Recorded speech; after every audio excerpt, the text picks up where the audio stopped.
What's up, gamers, and welcome to Shackcast episode number 16.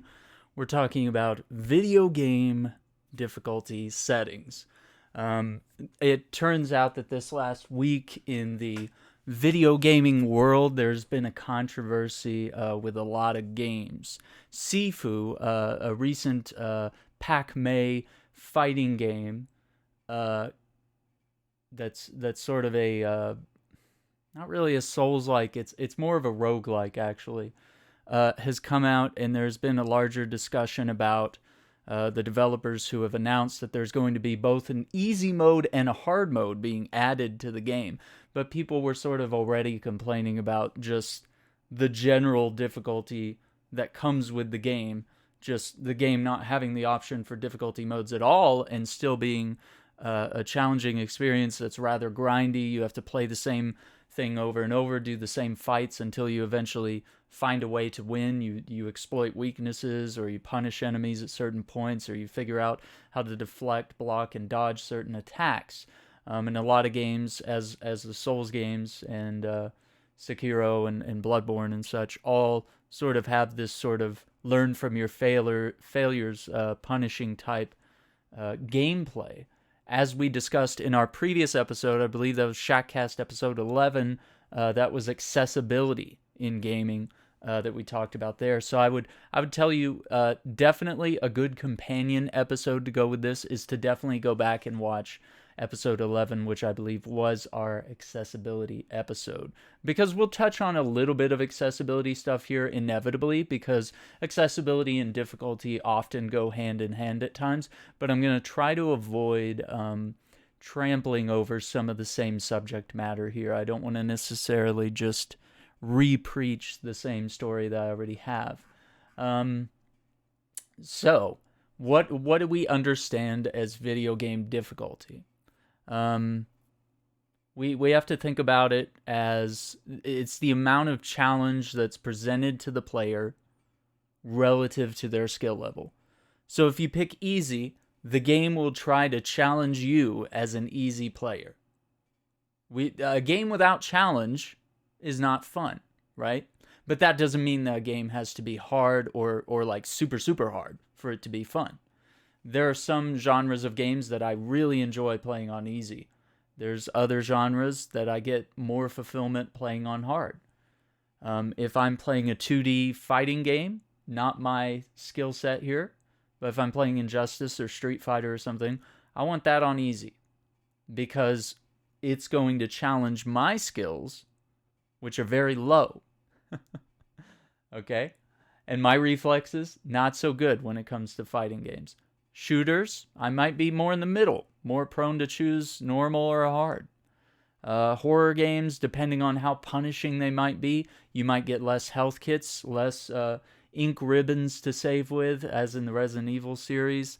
You might be limited on ammo, and sometimes if you get to a point in the game where you're just like, man, you're out of ammo, you're out of health, it feels like you've used up all your options, and you're not finding a path forward, and you inevitably probably have to like go back to a far away save point or potentially restart the game. That's not a good experience. So sometimes with horror games, even though I love playing horror games, and I would say I'm a little bit of a savant there, I do enjoy a nice challenge sometimes, but I'm not afraid to tinker with settings to alter my experience to make sure that I enjoy the game as much as possible. Because there's nothing worse than like dragging yourself through what might have been a good game, but because you set it on a hard difficulty and it was just, you were just being dragged through the entire game and you were just screaming and hating the whole experience, as I did with Resident Evil 7. I think I had the difficulty too high for me, for my taste,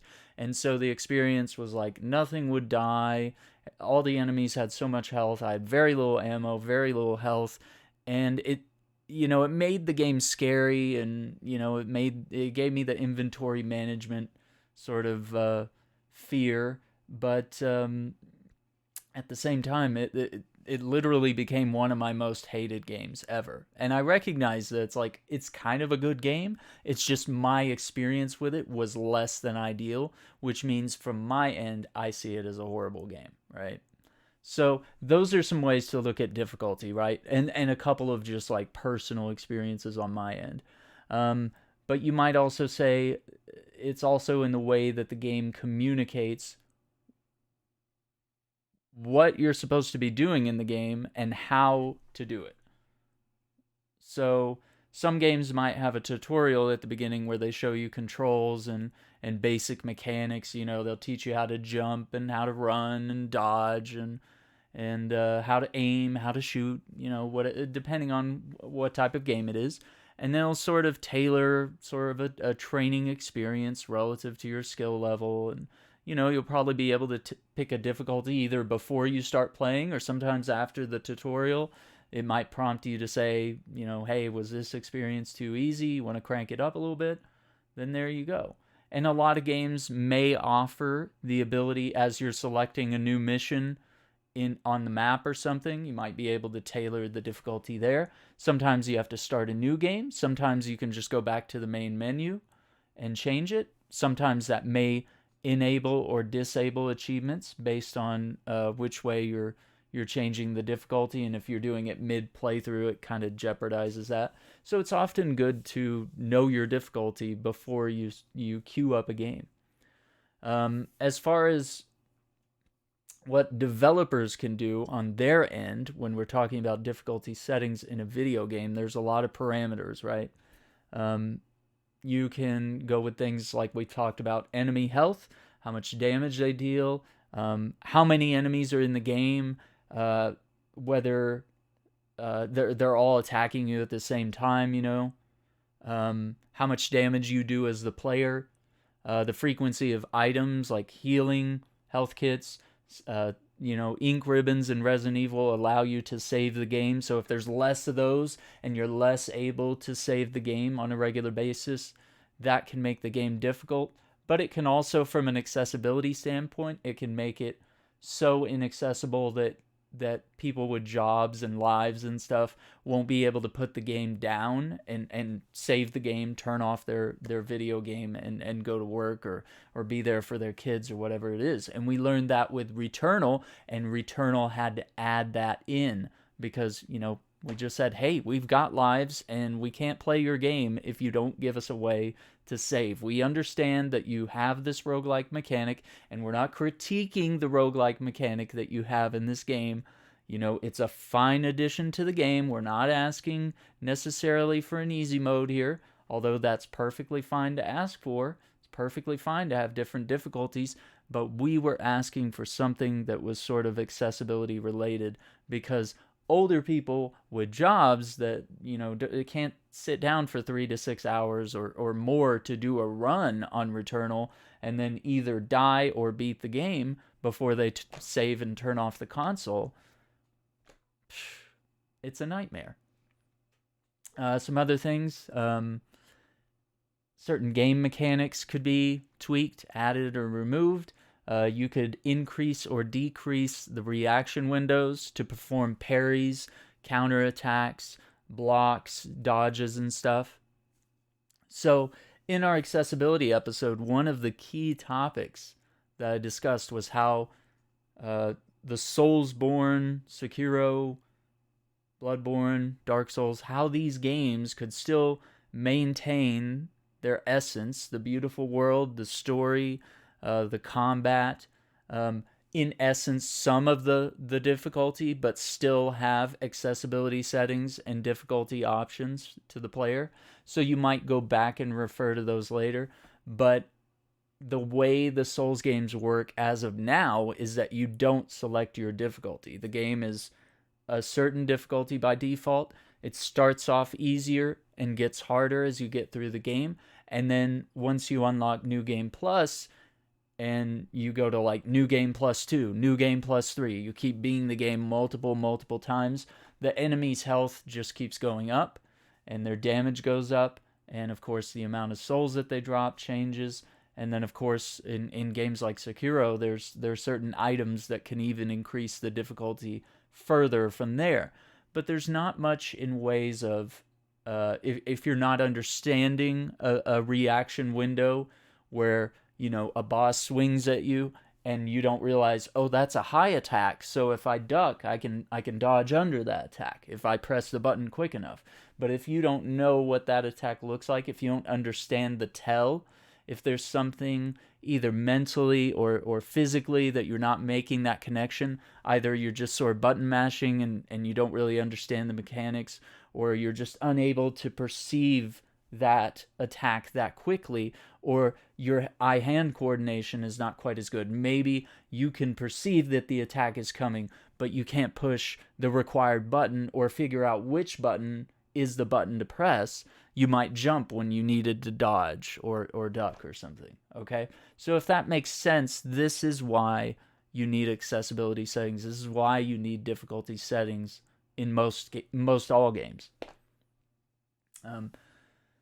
Moving on from that, there's another game that uses artificial intelligence that's one of the best, Alien Isolation. The alien in that game is an artificially intelligent creature, and while there are other enemies in the game, the alien is kind of the main threat, because it's always going to come and kill you.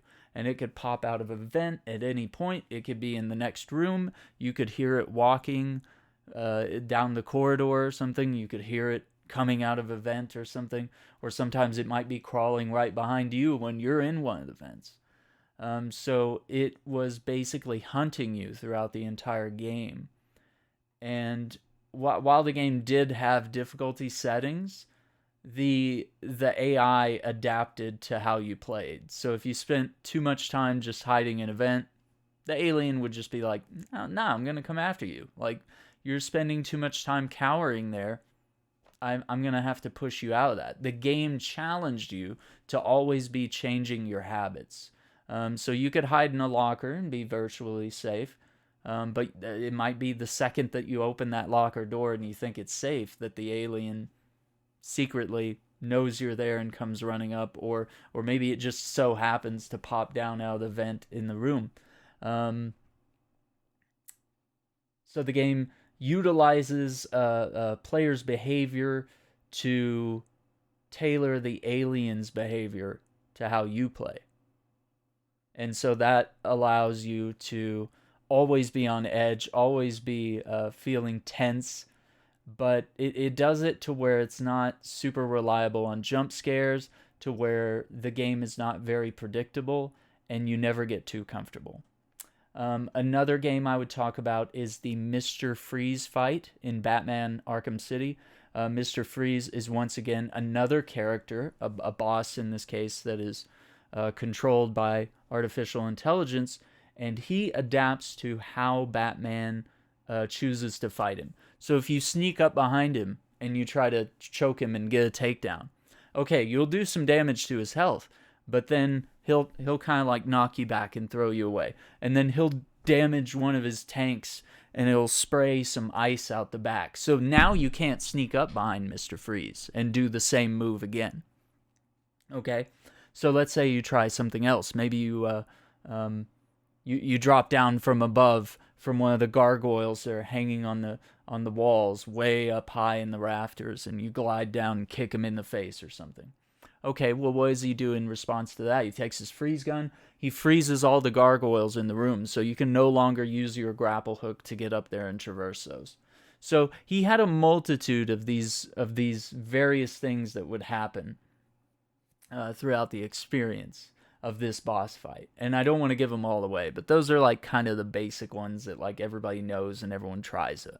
So it's a way that, regardless of the difficulty setting that you choose when you play Batman Arkham games, that the game might have enemies that will sort of try to challenge you in a unique way without making the game impossible, but making it to where it's a fresh take every time. It's fun and it's challenging, and every experience feels new. Let's see. Some of the important things about video game difficulty is that it is a difficult thing to get right. I don't necessarily... I mean, there's some games that are like really hard, and it just comes across as bad game design, that they're just like so hard that it's like, okay, but can anyone beat this game, like, at all? Like, are you just making a game like that just to troll or to be annoying? So there is a certain balance of solid gameplay,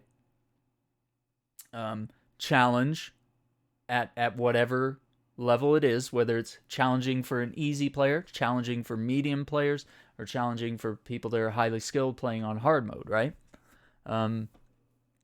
It still needs to be fair. It still needs to be challenging. Going back to the Bloodborne, Dark Souls, Sekiro experiences, these are games where players learn through trial and error, right? Like, you often fight the same boss over and over, and you die over and over until you get that one run where you get all your attacks timed in just right. You have enough health and healing supplies. You have the proper weaponry and armor, and you've learned how to fight this enemy. You've built up the skills to deflect certain attacks and dodge others, and find when those windows are to get in there and attack. And that's been a way to improve. So that experience is not damaged by there being an easy mode. Because for someone playing on easy mode, they're still going to get those same core mechanics, and it's still going to be hard for them. And they're going to have to challenge themselves through trial and error still, if that's a core mechanic of the game, right?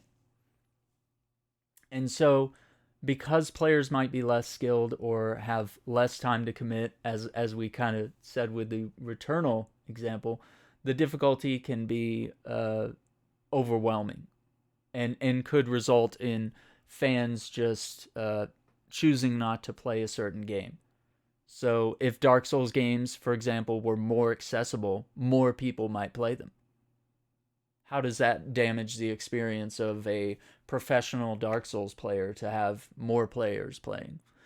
How does it, and this was another example that was brought up this week, but how does it damage your platinum trophy to know that someone else also got that platinum trophy, completing all the achievements in the game just like you did, but they did it on easy mode? It was challenging for them. It was fun for them.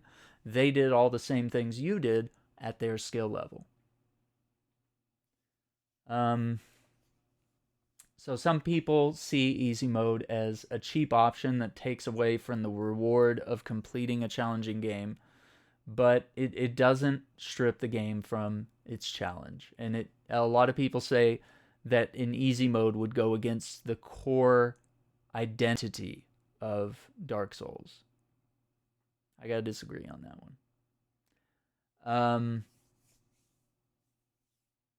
Easy mode is often tied in with accessibility. We can mention that. The current gaming climate, as we've seen with games like Uncharted 4, The Last of Us Part 2, you can just go through quite a large list of how games have added accessibility options for people that are blind, hard of hearing,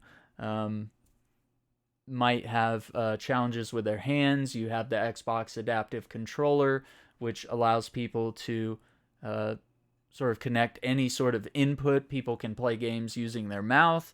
They can play games using their hands. They can play using their feet, having pedals and different buttons on the ground that they can step on. There's all sorts of ways that people who are disabled can utilize accessibility in order to play a game, right?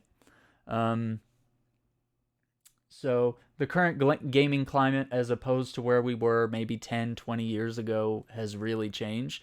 They've realized that more people buy the game if it's accessible to more people. If there's more difficulty settings, there's more tailoring of the experience to the player.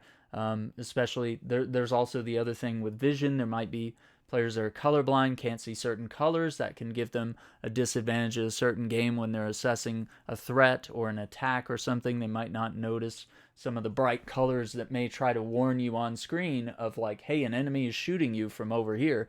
But if you don't see the color red the same way I see the color red, you might not notice the color red. You might not see it at all, or you might see it as a different color and not discern it as a danger, as a threat, right? So more difficulty options make games more accessible. Having an easy mode option allows these players to build themselves up to the experience the games want them to have on the higher difficulties. So you could potentially start on easy, hone your skills, get better at the game, and then decide, hey, you know what? Maybe I can, give the high difficulty a crack. I played Star Wars Jedi Fallen Order on kind of the normal difficulty, and now I was sort of thinking, I was like, man, I just beat Sekiro, Shadows Die Twice. I've beaten Dark Souls 3. I've played a lot of really hard games in my life, and Star Wars Jedi Fallen Order was, it was pretty hard, but like, I wonder what it's like on Grandmaster, like the hardest difficulty. Could it really be worse than Sekiro? I don't know. Now I'm interested. Now I'm curious. But at the time, the normal difficulty was an adequate challenge for me. It was good because I was looking to play the game on stream, have an enjoyable experience, and get through the story and enjoy myself in the Star Wars world. If I had perhaps started off with only the hardest difficulty as my only option, I might have, just set that game down and said, you know what, hey, this is too hard. I might be missing out on a killer story and some awesome character development in the Star Wars universe, but I can't do this. A sad thing that would be. Let's see. A lot of people think that adding easy mode takes away from the challenge that they seek, or that it might impair their experience of the game. But it turns out if you have them as options in the menu, you can just choose whatever you're most comfortable with. If a Souls game all of a sudden had easy, medium, hard, you could choose hard and go about your day playing Souls games the way you've always played them. So it wouldn't necessarily impact your experience. That's what all the entering of code and the game development and QA testing and all this stuff, that's what all of that is there for, is to make sure the experience can be tailored across multiple playthroughs on different difficulties, and that can scale. Easy mode could be simple pointers. It could be tutorial prompts showing up in the game. It could be giving you a tip when you've just died from a boss. Hey, this is, if you actually counter the lightning and send it back at Genichiro, you can actually deal some massive damage to him. You just gotta press LB, man, or RB. And it could be having visual or auditory warnings added to the game to sort of make it more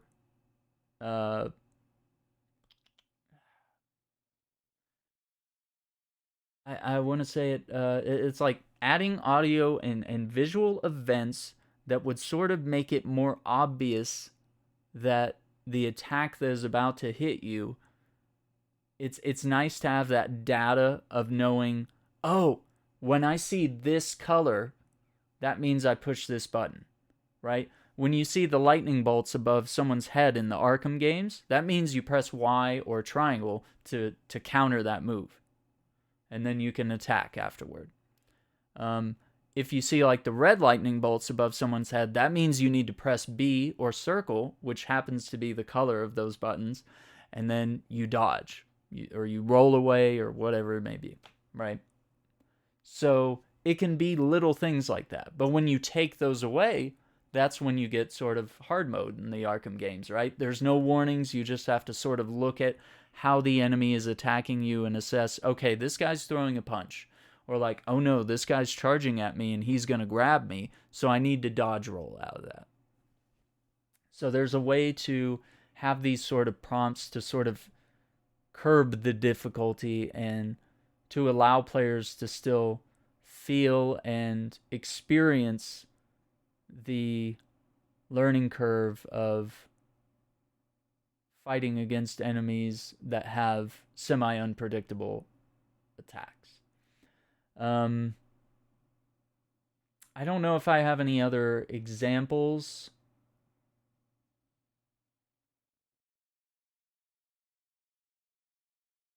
Yeah.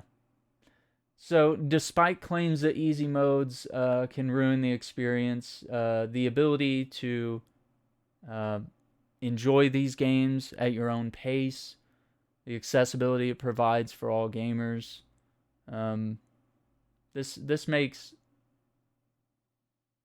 making sure that every game has some sort of difficulty setting makes it sort of a necessity, really, in this era of gaming. It's almost better to have them. I honestly think, um, even with a game like Sekiro, which I enjoyed kind of just the base experience, I didn't use the Demon Bell to make the game harder. Um, I haven't queued up New Game Plus yet to see how much more difficult the game will get. But I mean, it literally took me like 2 or 3 years to beat that game. And I just kind of played off and on, and every now and then I'd take like a 6 or 8 month break or something when I get to like a new boss, and then or like another game would come out and demand my time, and I'd be like, well, I'm not exactly gonna be able to wrap up Sekiro all of a sudden, you know. It's gonna be something that's gonna require consistent work. So, uh, if the option were there for me to turn down the difficulty and sort of learn how to play the game better, to learn some of the mechanics better. If the mechanics hadn't clicked with me at some point in the game, which was probably after Madame Butterfly, I think, was like when I was like really starting to connect things, and the guy that was mentoring me, Uzu17, was he was kind of explaining like, yeah, you don't want to be like dodging and running away. You want to be in there blocking and parrying and occasionally a little dodge move here and there, and maybe using a prosthetic attack, and just, figuring out which one of the sword arts that you want to use against these enemies. Um, I might have taken an option to lower the difficulty just to better understand the game, and then if I ever wanted to try a run on normal or hard, then I would. And now that I've beaten the game, I am quite curious. I'm like, well, what do I do now? Would it be I've played the game twice on the normal difficulty that the game comes with, so I do know that I sort of enjoy playing through the game at that current thing. But like, would I enjoy doing all the fights? Ringing that demon bell and jumping in New Game Plus? I'm not sure. So I think I would enjoy replaying that game, but if accessibility or difficulty settings weren't there, even these that are sort of hidden within the game and sort of veiled, and really all they do is allow you to make the game harder, not necessarily easier. Now, with some of the Souls games and Elden Ring, you're going to have the ability to have co-op players join your game, which could essentially, especially if you had someone that's maybe a higher level than you or a higher skill player, sort of take you through the game. You could experience the game in an easier format that way. And so people might argue that, oh, if you don't play through the Souls game solo, then you're just not deserving. You're just not quite as good. You didn't get the whole experience. Well, guess what? People play games however the heck they want to. Whatever difficulty they want, they might play a game in co-op because they prefer experiencing it that way. I like to play Halo in co-op. I absolutely loathe playing it in single player. I love to play it with friends. I don't really care what the difficulty is. I just like it to be somewhat challenging. And usually when there's two of us, we're watching our backs. We're having a good time. We're covering each other. When we die, we laugh about it and we try again. And so since there's two of us, I do feel like the difficulty needs to go up a little bit. But that's our choice. We're actually able to make that choice. Whereas in some of the Souls games, you're not allowed to make a difficulty choice, even if you have multiple players. So there's options here, and there's maybe sort of ideal ways to play games, but that doesn't necessarily mean that that's the wrong way to play a game. In fact, I'll argue there is no wrong way. How about that? Well, gamers, I want to thank you for watching Shackcast episode 16, Video Game Difficulty Settings. If you're watching us on YouTube, I hope you're enjoying our video here. If you're listening to us on Spotify or Apple Podcasts, thank you for tuning in. always good to have you listening. Definitely subscribe to my YouTube channel for more Shackcast episodes. Like this video. Ring that notification bell as you subscribe to the channel so that you don't miss a video or a live stream or a Shackcast episode.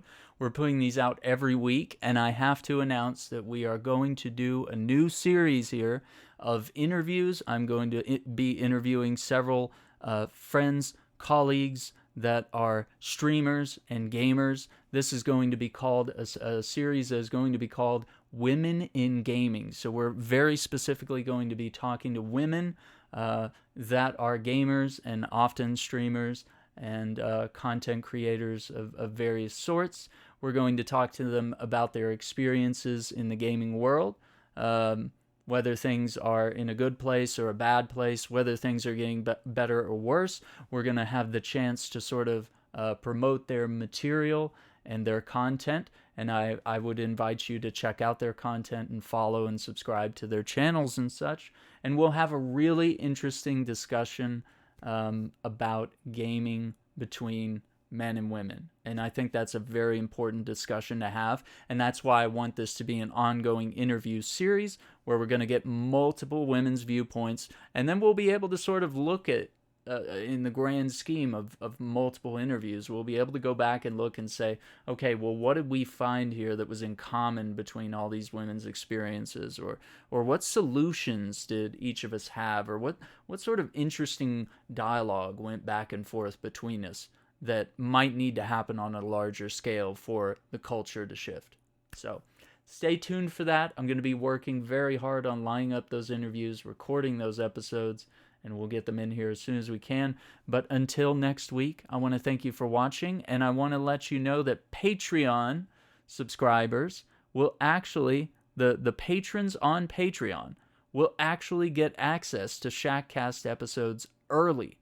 So if that's something you're interested in, if you're potentially interested in long form, like overtime interviews, like extra bonus footage or such, or if you want like maybe a longer episode that gets to go live on Patreon, definitely support me on there. I'll be adding both some behind the scenes type stuff, some exclusive streams, and I'm going to be adding some music in there this year, some of my own personal music that I write and perform. I will be posting on there and sharing with you guys. So I can't wait for that either. So once again, thank you for watching. We'll see you next time. Take care.